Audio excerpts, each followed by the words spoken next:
Anyway,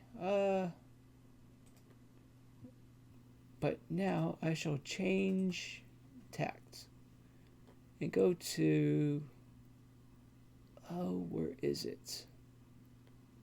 Aha! The book that was mentioned in the Jakarta Method by Kwame Nkrumah? Man, I don't know. I can't really copy that. I can copy that though.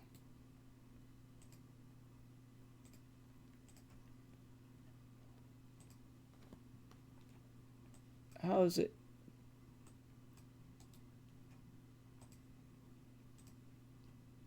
How's it so I don't?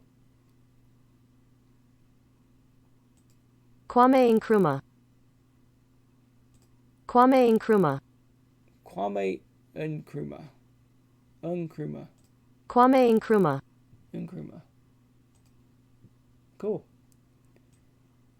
Alright. What is this? Oh shit. It has a quote from Imperialism at the beginning. This book is dedicated to the freedom fighters of Africa, living and dead.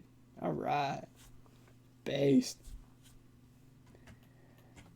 The enormous dimensions of finance capital concentrated in a few hands and creating an extremely extensive network of close ties and relationships, which involves not only the small and medium capitalists, but also even the very small.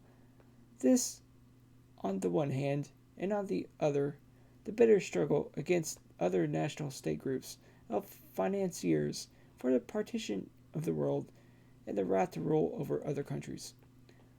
Those two factors, taken together, caused the complete conversion of all possessing classes to the side of imperialism. The signs of times are a general enthusiasm regarding its prospects, a passionate defense of imperialism, and every possible camouflage of its real nature. Lenin, from Imperialism. Oh.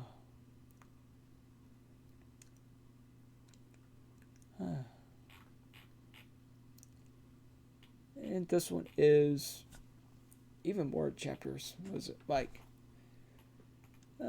20? But if you count the introduction and conclusion as chapters. Anyway, introduction.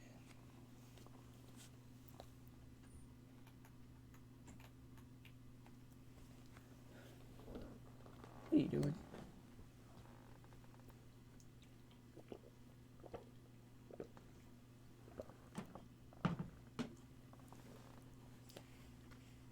Oh damn, I already forgot how that last name was said. Nkrumah, I think. I'm terrible. Terrible.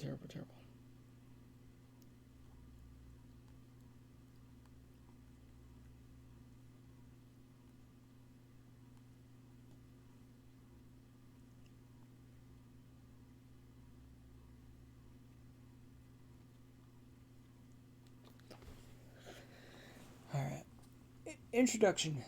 The neo-colonialism of today represents imperialism in its final and perhaps its most dangerous stage. In the past, it was possible to convert a country upon which a neo-colonial regime had been imposed. Egypt in the 19th century is an example, into a colonial territory. Today, this process is no longer feasible. Old-fashioned colonialism is by no means entirely abolished. It still constitutes an African problem, but it is everywhere on the retreat. Once a territory has become nominally independent, it is no longer possible, as it was in the last century, to reverse the process. Existing colonies may linger on, but no new colonies will be created. In place of colonialism, as the main instrument of imperialism, we have today neo-colonialism.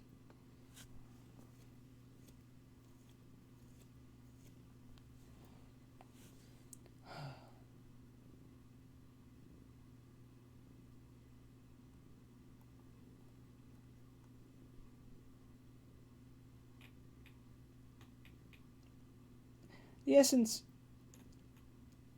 uh, I'm, I'm still, that one sentence is still running through my head. So, the idea of a neo-colonial regime uh, could be uh, dropped back down to a colonial regime at the time, but can't anymore. That is interesting. Egypt in the 19th century.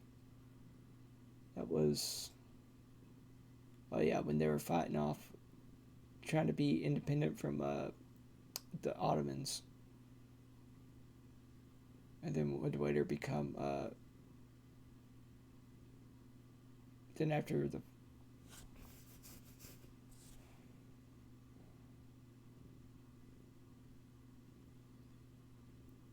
I should actually go look up the history of the country because when I'm thinking of them in the 19th century, I immediately think of the map from Vicky 2, which is both good good that I have something that comes to mind, but bad in that it's a paradox game that comes to mind.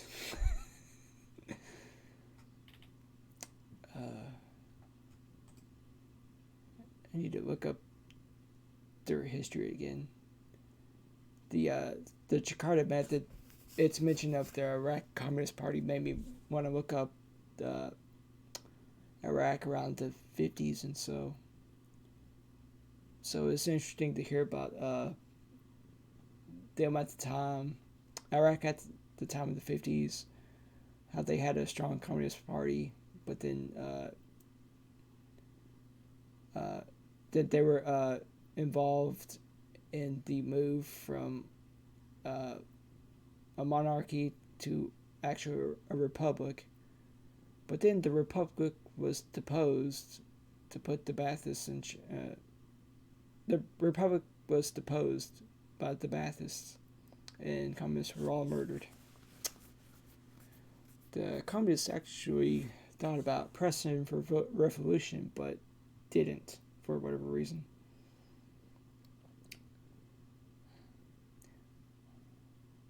Oh yeah, whatever reason being Stalin told him not to. The essence of neocolonialism is that the state which is subject to it is. Wait. The essence of neocolonialism is that the state which is subject to it is, in theory, independent and has all the outward trappings of international sovereignty. In reality, its economic system, and thus its political policy, is directed from outside. Yep. The methods and form of this direction can take various shapes. For example, in an extreme case, the troops of the imperial power may garrison the territory of the neo-colonial state and control the government of it. Wait. The methods and form of this direction can take various shapes. For example, in an extreme case, the troops of the imperial power may garrison the territory of the neo-colonial state and control the government of it. More often, however, neo-colonialist control is exercised through economic or monetary means. The neo-colonial state may be obliged to take the manufactured products of the imperialist power to the exclusion of competing products from elsewhere. The control over government policy and the neo-colonial state may be secured by payments towards the cost of running the state, by the provision of civil servants. Alright, I need to start the paragraph over. Alright, my mind glazed over somewhere in the middle there.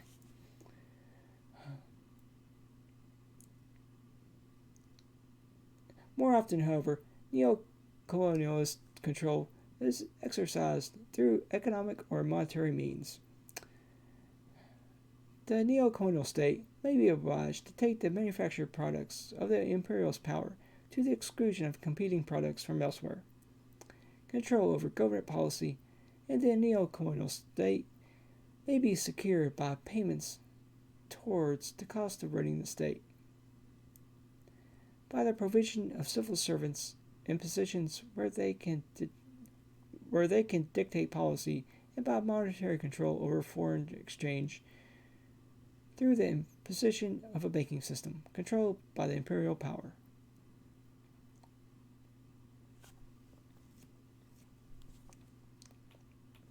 Yep, how they would, the IMF forces different states to cut back on spending so that they can pay off their debt to the IMF, and also the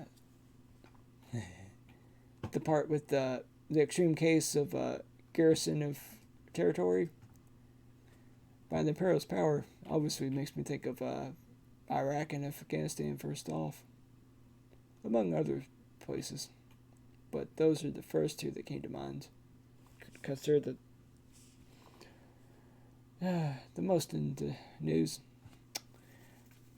Where neo-colonialism exists, the power exercising control is often the state which formerly ruled the territory in question.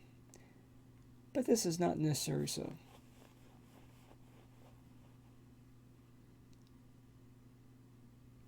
For example, in the case of South Vietnam, the former imperial power was France, but neo-colonial control in the state has now gone to the United States.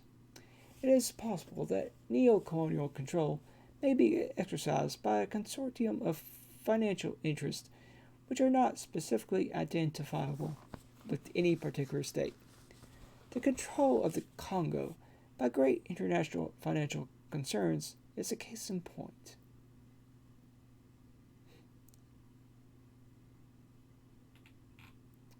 The result of neo-colonialism is that foreign capital is used for the exportation rather than for the development of the less developed parts of the world. Investment under neo-colonialism increases rather than decreases the gap between the rich and poor countries of the world.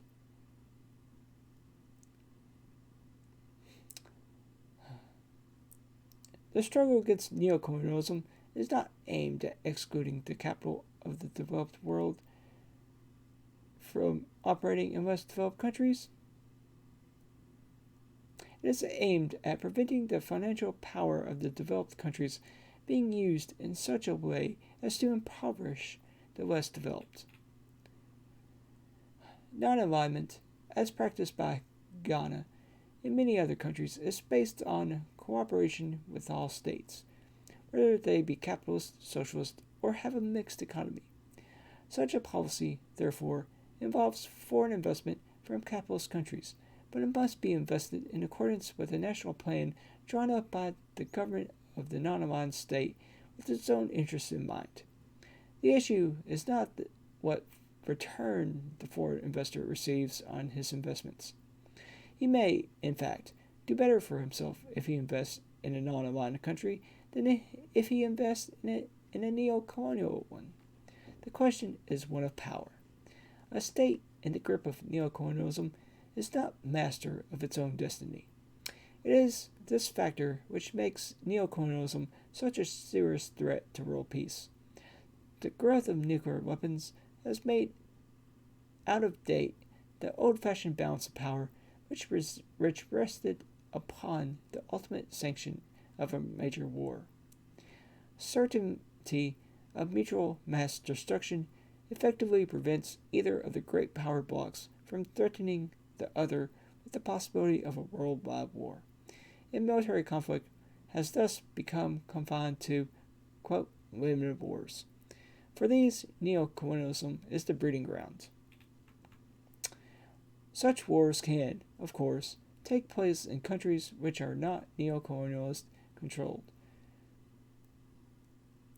Indeed, their object may be to establish in a small but independent country a neo-colonialist regime. Excuse me.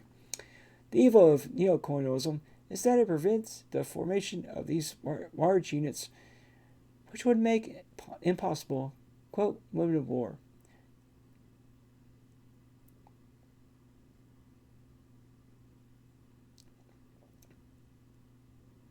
To give one example, if Africa was united, no major power bloc would attempt to subdue it by limited war because, from the very nature of limited war, what can be achieved by it is self-limited.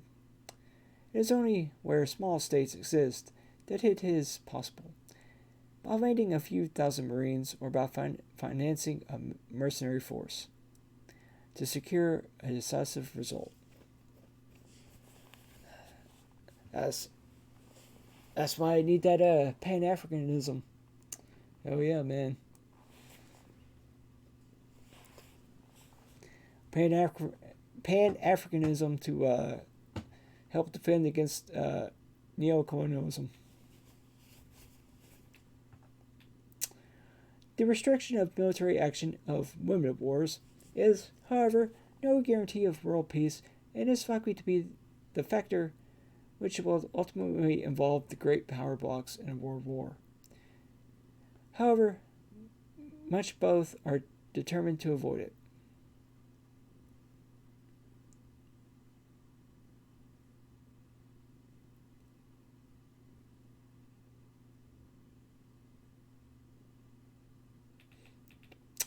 Limited war, once embarked upon, achieves a momentum of its own.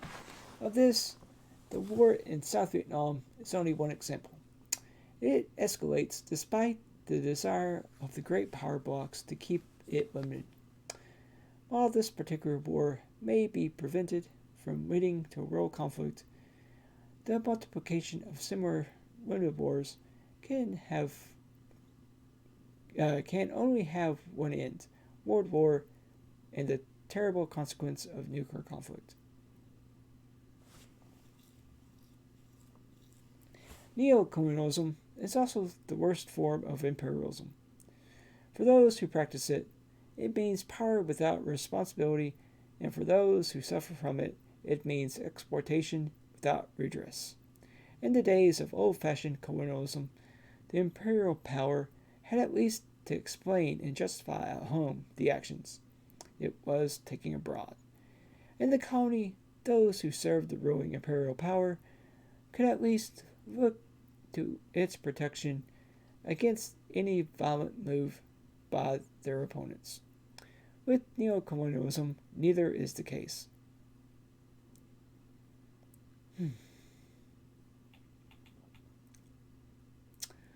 Above all, neocolonialism, like colonialism before it, postpones the facing of the social issues which will have to be faced by the fully developed sector of the world before the danger of world war can be eliminated or the problem of world poverty resolved.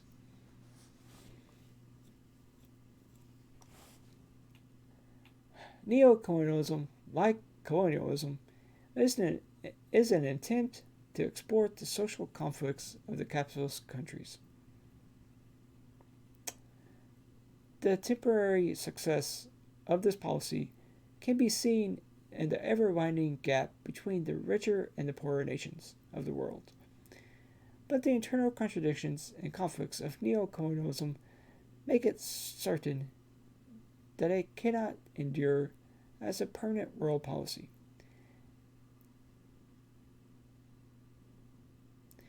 How it should be brought to an end is a problem that should be studied, above all, by the developed nations of the world, because it is they who will feel the full impact of the ultimate failure. The longer it continues, the more certain it is that the inevitable collapse will destroy the social system of which they have made it a foundation. Oh yeah, it will collapse harder for the imperial core because, well, there was a certain level of comfort for some people there, and well, if you suddenly don't have that level of comfort, well, it all goes to shit. Arguably, that's sort of happening with the slide to even more overt fascism over the years, thanks to the counter revolution of destroying public institutions and whatnot.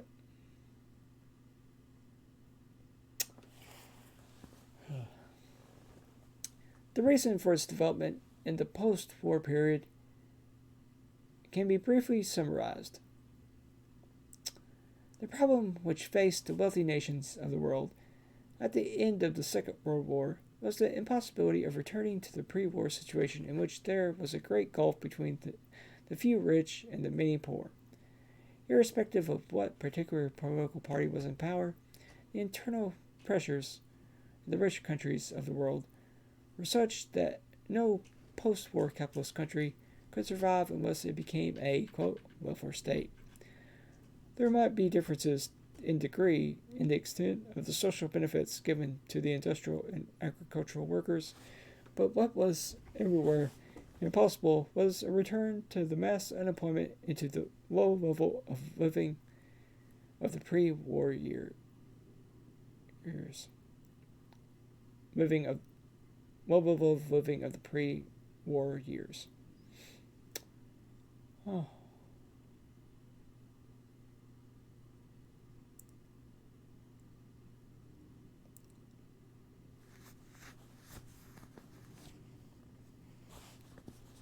Yeah.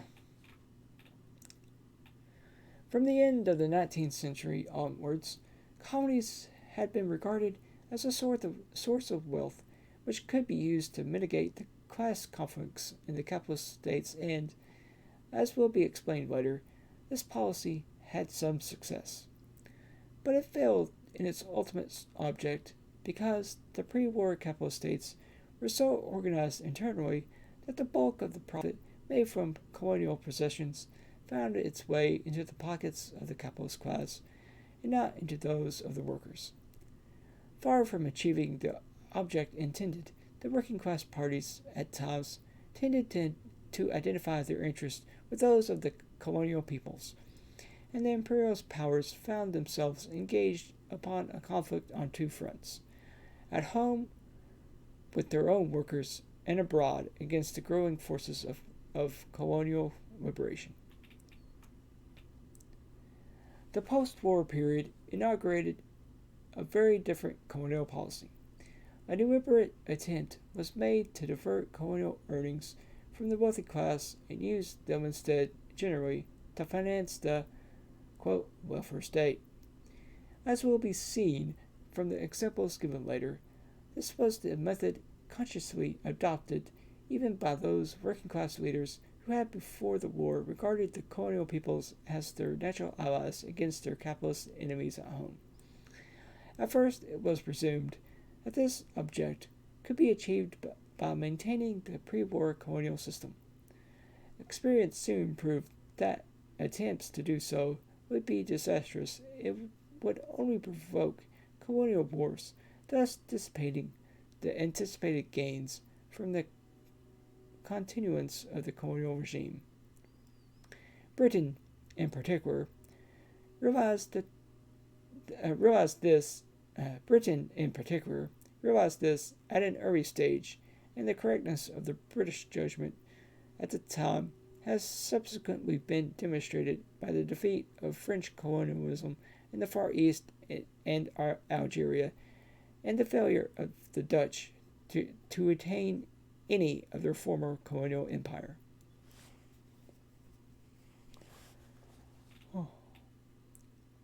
The system of neo-colonialism was therefore instituted, and in the short run, it has served the developed powers admirably.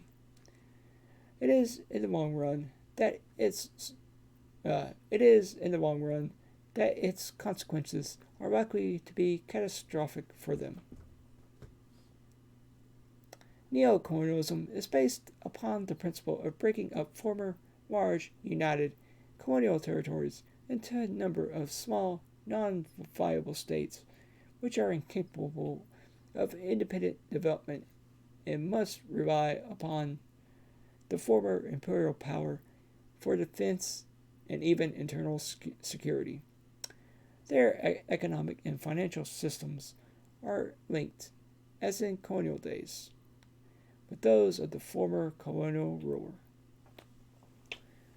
Uh, I immediately thought of uh, in the early 2000s, I believe it was, Biden, while still a senator, actually argued for splitting up Iraq into three different countries.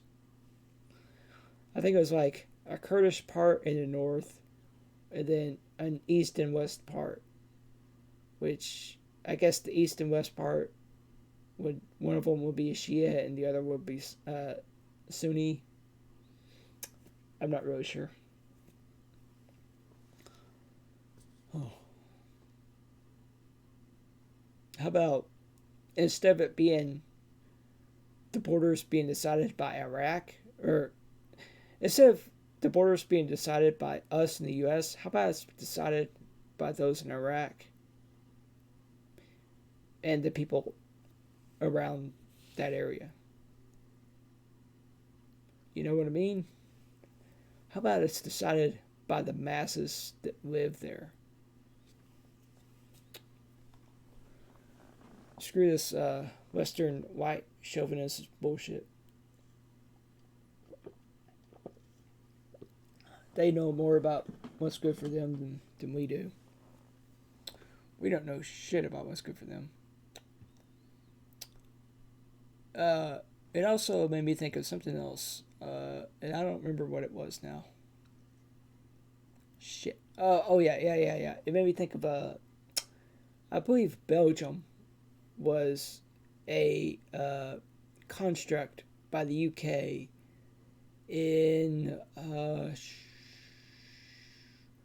the 1800s, maybe, or the 1700s. So like the 18th or 19th century.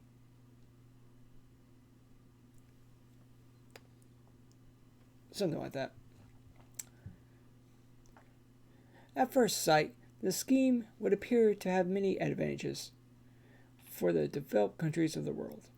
All the profits of neo-colonialism can be secured if, in any given area, a reasonable proportion of the states have a neo-colonialist system. It is not necessary that they all should have one. Unless small states can combine, they must be compelled to sell their primary products at a process dictated by the developed nations and buy their manufactured goods at the process fixed by them. So long as neocolonialism can prevent political and economic conditions for optimum development, the developing countries, whether they are under neocolonialist control or not, will be unable to create a large enough market to support industrialization. In the same way, they will lack the financial strength to force the developed countries to accept their primary products at a fair price.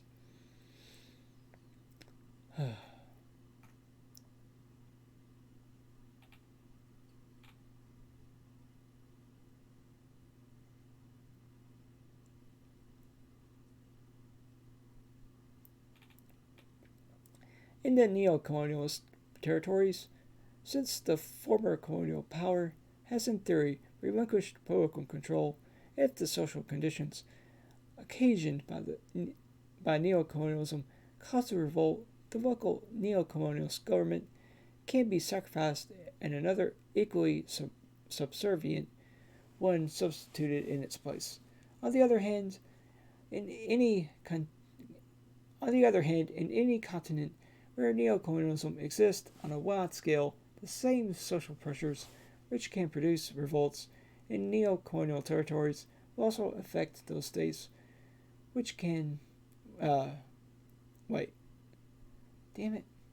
On the other hand, in any continent where neo-colonialism exists on a wide scale, the same social pressures which can produce revolts in neo-colonial territories will also affect those states which have refused to accept the system, and therefore neo-colonialist nations have a ready-made weapon with which they can threaten their opponents if they appear successfully to be challenging the system.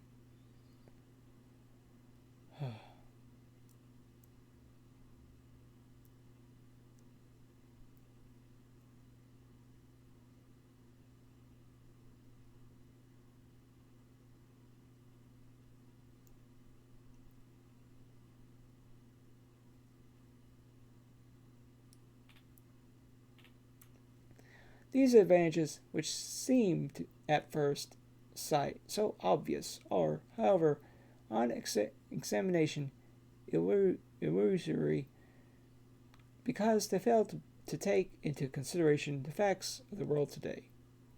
The introduction of neo-colonialism increases the rivalry between the great powers, which was provoked by the old-style colonialism. However, little real power the government of neo-colonialist state may possess, it must have, from the very fact of its nominal independence, a certain area of maneuver. It may not be able to exist without a neo-colonialist master, but it may still have the ability to change masters. The ideal neo-colonialist state would be one which was wholly subservient to neo-colonialist interests, but the existence of the socialist nations makes it impossible to enforce the full rigor of the neo-colonialist system. The existence of an alternative system is itself a challenge to the neo-colonialist regime. Warnings about the dangers of communist subversion are likely to be two-edged, since they bring to the notice of those living under a neo-colonialist system the possibility of a change of regime. In fact, neo-colonialism is the victim of its own contradictions. In order to make attractive to those upon whom it is practiced, it must be shown as capable of raising their living standards.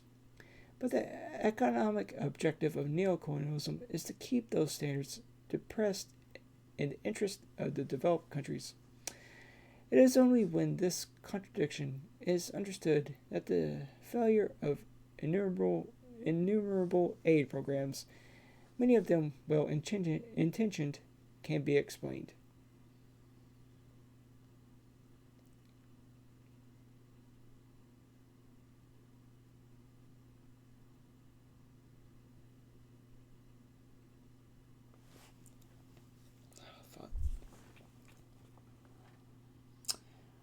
In the first place, the rulers of neo-colonial states derive their authority to govern not from the will of the people, but from the support which they obtain from their neo-colonialist masters. They have therefore little interest in developing education, strengthening the bargaining power of the workers employed by expatriate firms, or indeed of taking any step which would challenge the colonial pattern of commerce and industry, which it is the object of neo-colonialism to preserve.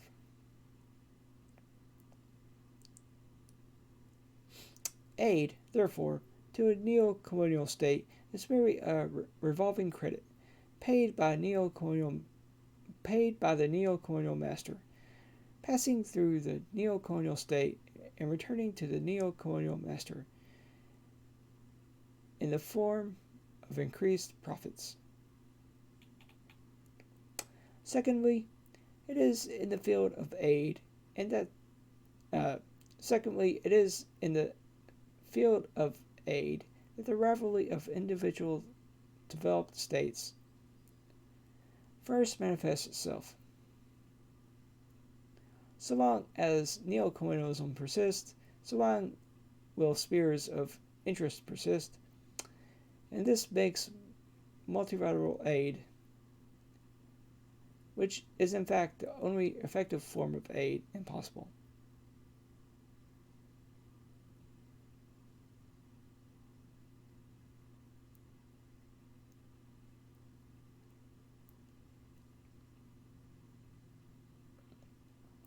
Once multilateral aid begins, the neo-colonialist masters are faced by the hostility of the vested interest in the country.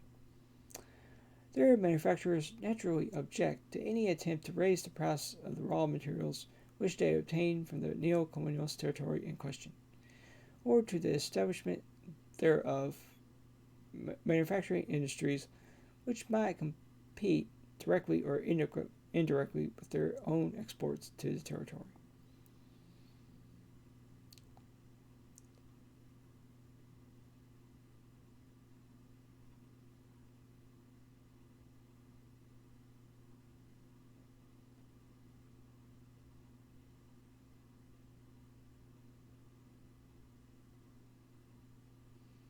Even education is suspect as likely to produce a student movement, and it is, of course, true that in many less developed countries the students have been in the vanguard of the fight against neo-colonialism. In the end, the situation arises that the only type of aid which the neo-colonialist masters consider as safe is military aid. Once a neo-colonialist territory is brought to such a state of economic chaos and misery, that revolt actually breaks out then. Wait. Once a neo-colonial territory is brought to such a state of economic chaos and misery, the revolt actually breaks out. Then, and only then, is there no limit to the generosity of the neo-colonial overlord, provided, of course, that the funds supplied are utilized exclusively for military purposes. Military aid, in fact, marks the last stage of neo-colonialism, and its effect is self-destructive.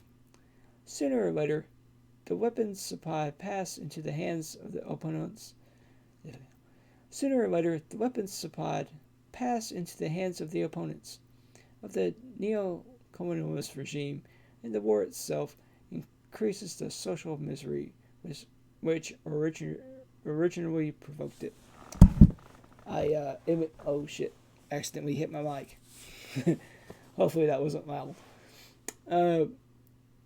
That makes me think of CIA supplying the Mujahideen, and then which later they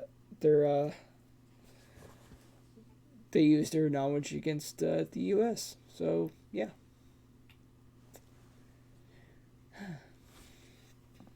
Neo-colonialism is a millstone around the necks of the developed countries which practice it. Unless they can rid themselves of it, it will drown them. Previously, the developed powers could escape from the contradictions of neo-colonialism by substituting for it direct colonialism.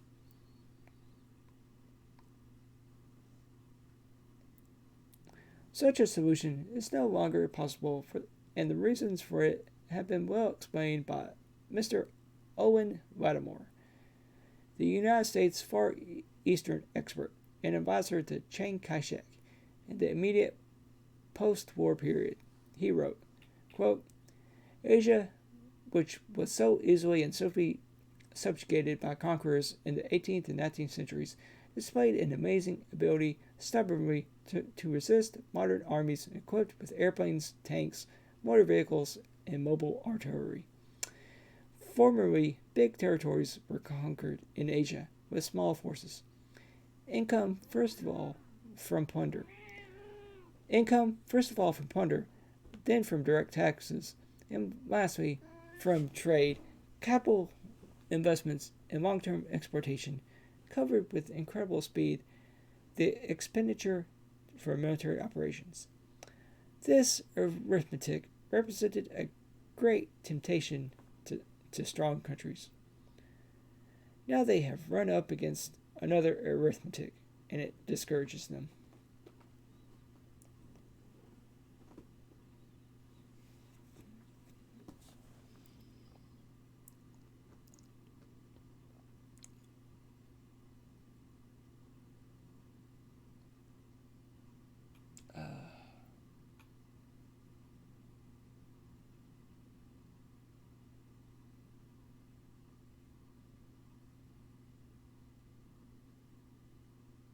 What was up?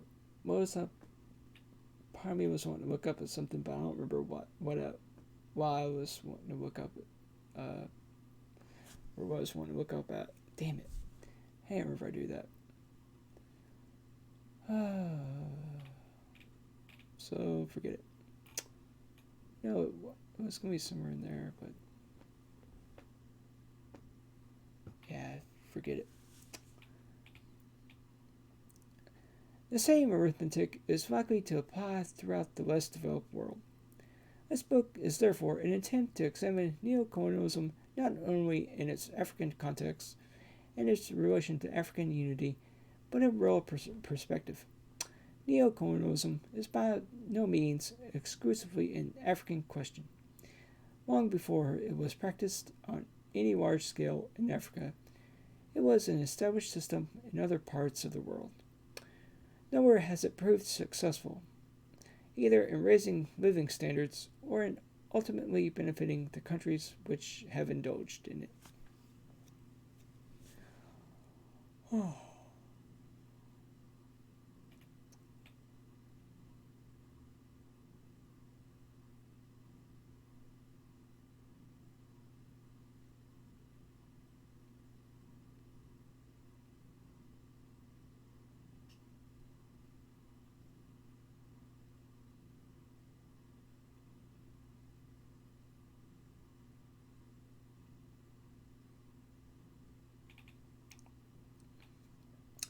Marx predicted that the growing gap between the wealth of the possessing classes and the workers it employs would ultimately produce a conflict fatal to capitalism in each individual capitalist state.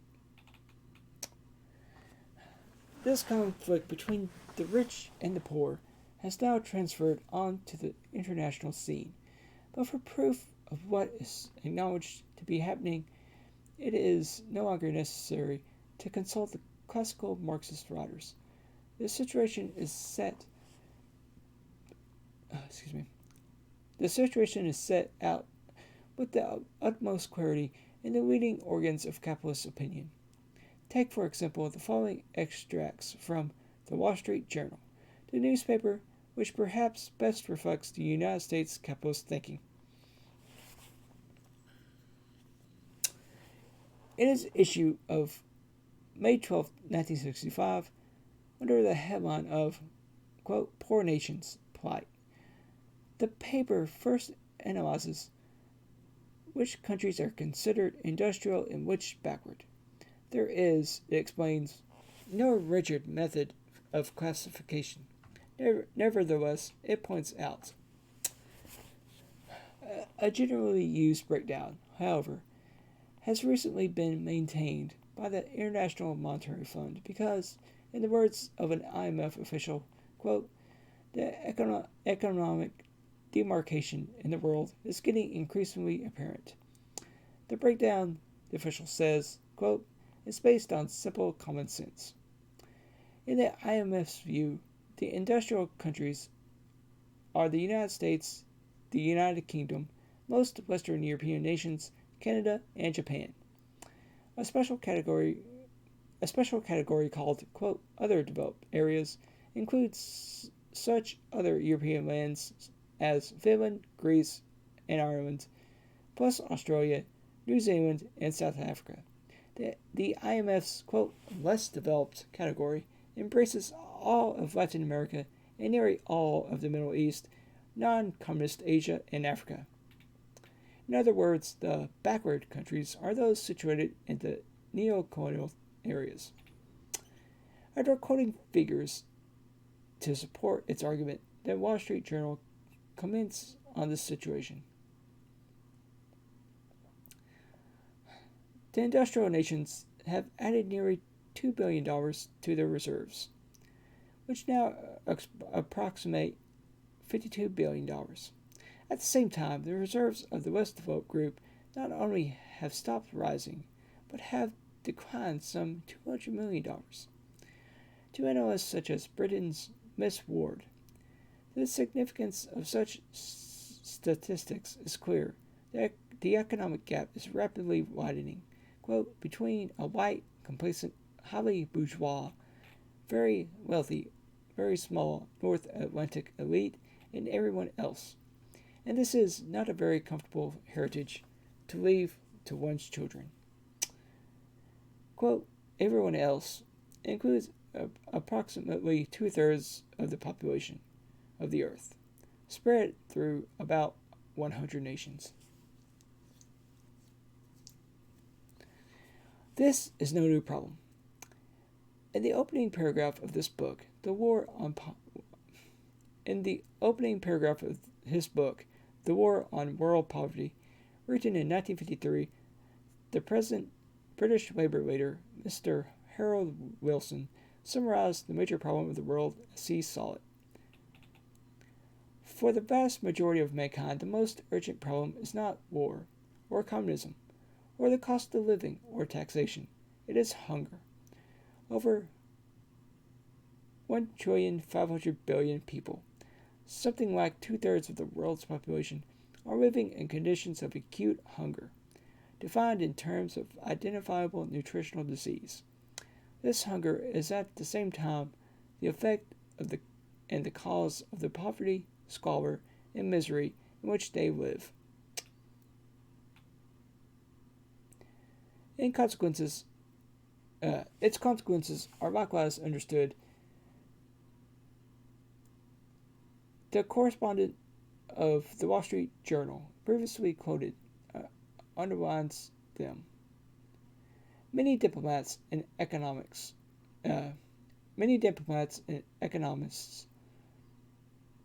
view the implications as overwhelmingly and dangerously political.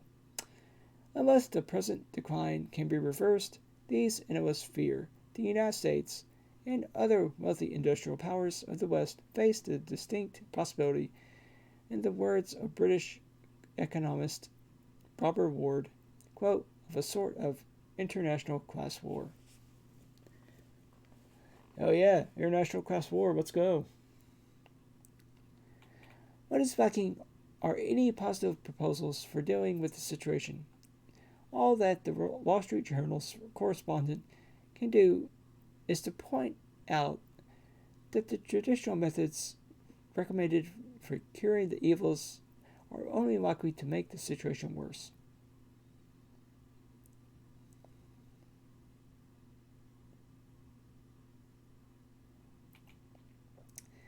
It has been argued that the developed nations should effectively assist the poorer parts of the world, and that the whole world should be turned into a welfare state. However, there seems little prospect that anything of this sort could be achieved. The so-called aid programs to help backward economies represent, according to a rough UN, the so-called aid programs to help backward economies represent, according to a rough UN estimate, only 1/2 of 1% of the total income of industrial countries.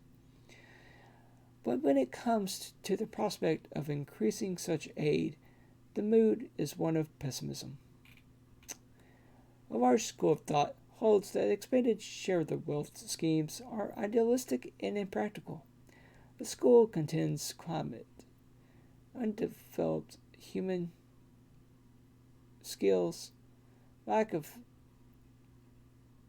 natural resources, and other factors, not just lack of money, retard economic progress in many of these lands, and that the countries lack personnel with the training or will be or will to and that the countries lack personnel with the training or will to use vastly expended aid effectively.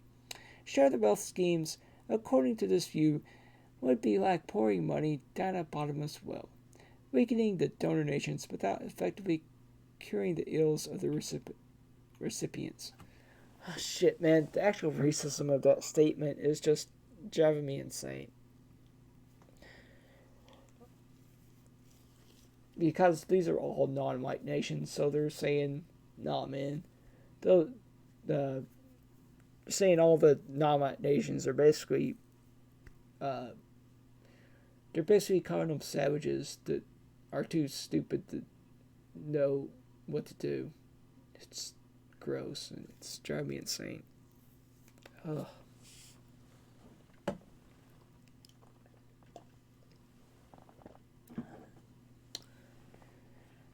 The absurdity of this argument is demonstrated by the fact that every one of the reasons quoted to prove why the less developed parts of the world cannot be developed applied equally strongly to the present developed countries in the period prior to their development. The argument is only true in this sense. The less developed world will not become developed through the goodwill or generosity of the developed powers. It can only become developed through a struggle against the external forces which have a vested interest in keeping it undeveloped. Hell yeah.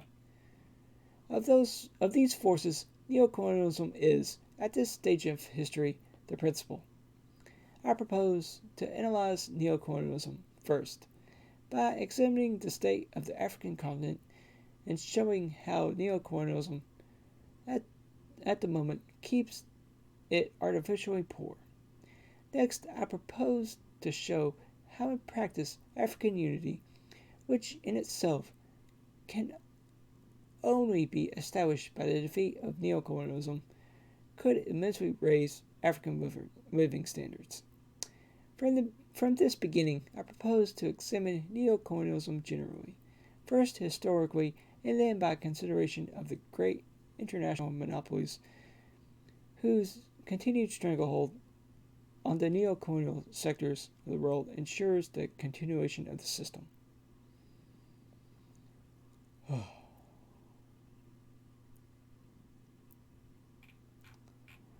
End of the introduction. Chapter 1 is next. Although, I doubt I'm going to switch between both books. I'll probably finish the Stalin one first and then come back to this one. But this one should be fantastic too.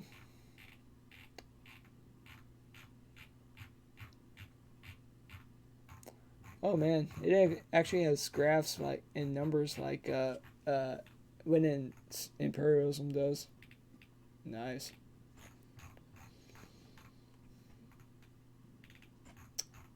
Anyway, there was something I wanted to actually copy. What was I wanting to copy?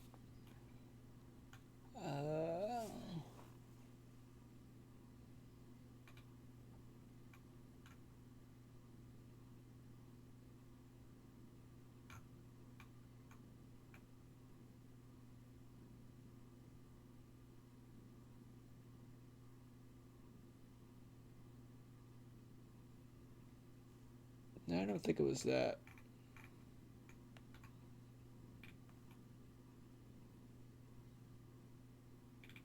No, it wasn't that. Damn.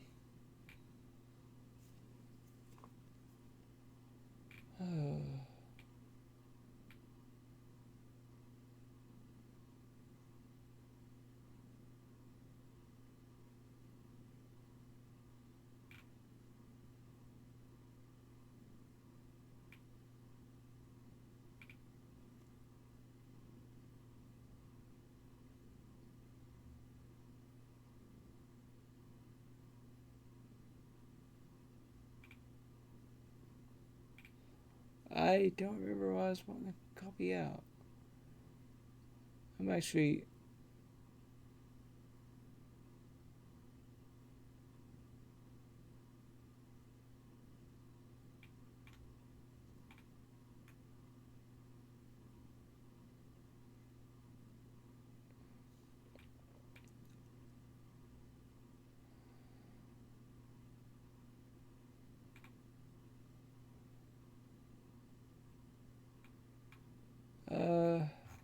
Yeah, I don't know. No idea what I was wanting to copy out. I totally forgot. Damn it. Because there was certainly something, but I don't remember what it was. Maybe there's something above that Wall Street Journal thing.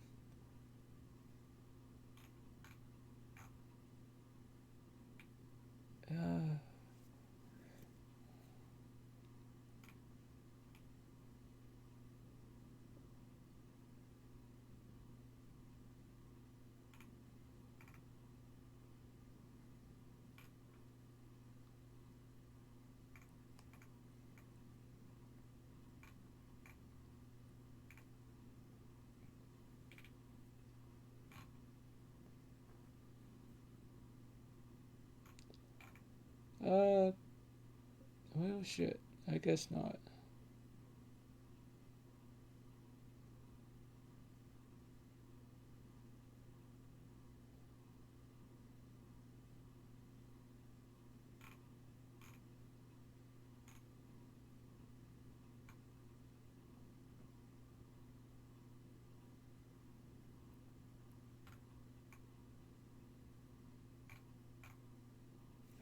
Actually, what year was this written to?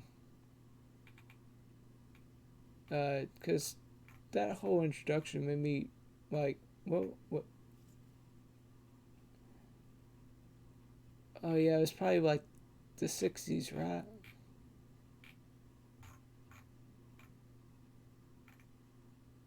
I honestly don't remember what year it was written. Oh,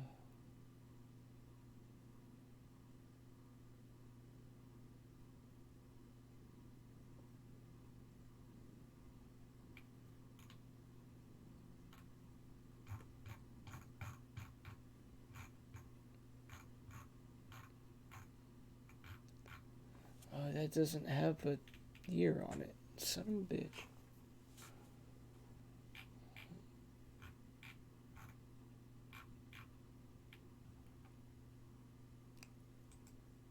Would it be at the very end?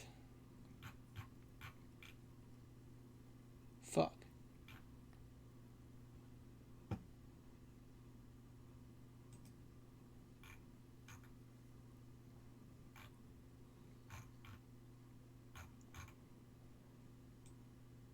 Okay, well, I'll just look it up again. uh,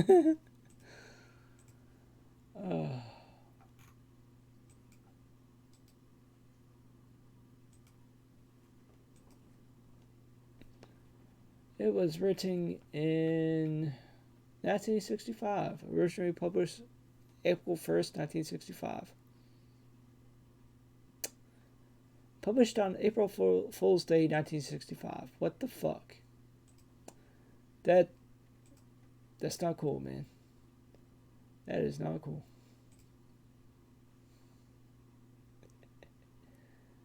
Not cool, man. Not fucking cool. All right.